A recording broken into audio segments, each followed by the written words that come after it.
הנה. Why do I believe in it? Well, I believe in it because of the history of the Jewish people.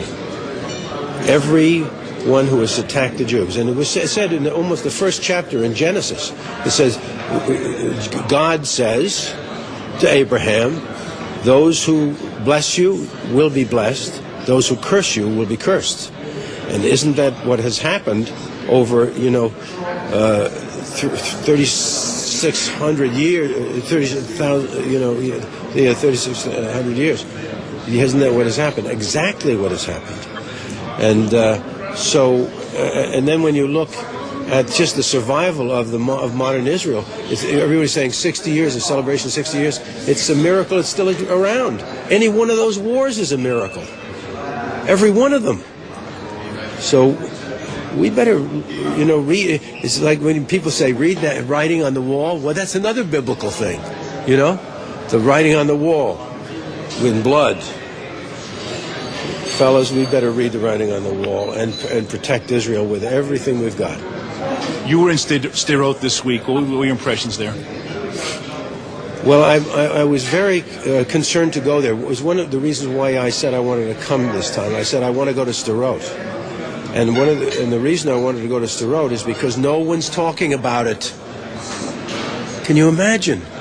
Here Israel, in this democracy, this civilized body of sensitive people with all of this moral stature, bends to try to help this situation, this warring situation, by doing everything they can. And what do? They give this group of terrorists Gaza.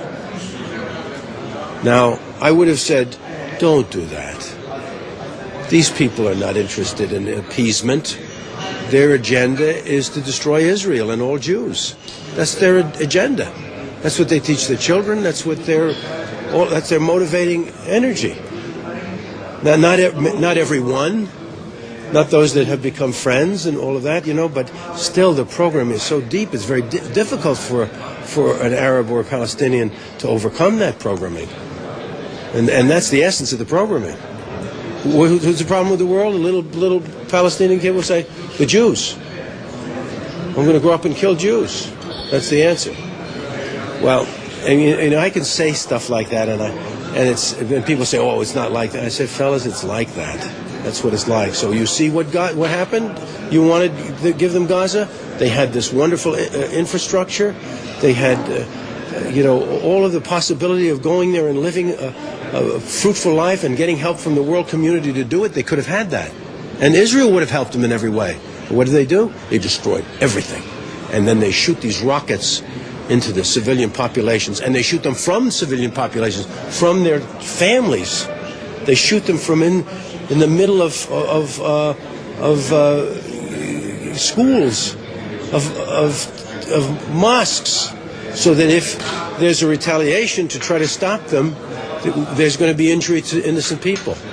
They want it. Then they can go to the papers with it. They can go to the world press with it. They can. Oh my God! It's a very sick process here, and no one's talking about it. Nobody wants to talk about it. Everyone has to be so politically correct. Please, fellas, there's evil afoot. Do you understand that Jews sometimes say about Jhon Voite, where does this passion come from, this Gentile that's so passionate for Israel? Well, there are reasons for it. I mean, many different reasons for it, but it certainly is a passion. And I think that all sane people should have a passion for Israel at this time. It's a big deal, as I have a passion for my own country. We're under siege as well. This is a very important time. It's a very dangerous time. And when people say to me, look, John, maybe it's better you don't say too much. An agent or something like that. What was it? And they're looking out for my career and all of that. Look, fellas, I'm old enough. I'm not thinking about myself or a job or something like that. I'm thinking about the future of our children, the future of this world that we're in. We better, if we have anything to say, I better say it now. I'm 69 years old. I got not a whole lot more time to do this. So if I can make a difference, I want to do it now. When and how did you switch from lefty to righty? Well, there were two things that happened. One was when I saw what happened at the end of the Vietnam War. And it took me a while to really digest it, I must tell you. But the left wing, the left, which was communist, I have to say, there's a lot of communist roots in all of the so-called anti-war movement, right? It was communist manipulated. And I didn't realize that until afterward. I said, holy God, these were communists. And who were we fighting? Communists. Give me a break, guys. And what were they good at? Propaganda. And we see these people just falling for it. You know what I mean? They're propagandists. That's the real danger right today. We can defeat militarily this enemy, but we're being overwhelmed by propaganda. So when you say, well, the Jews think this and this, they still think it's Roosevelt. Do you know what I mean? They haven't made an adjustment. They haven't seen the evil of this thing. Well, they have to be educated. They have to make that turn. But they're being used. This is what I see. So. One last question. So it was then, when I saw the bloodshed, 2.5 million people killed in Cambodia and South Vietnam, the boat people, it was a horror,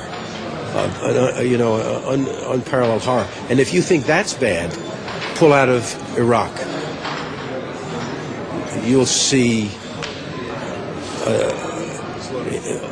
a slaughter.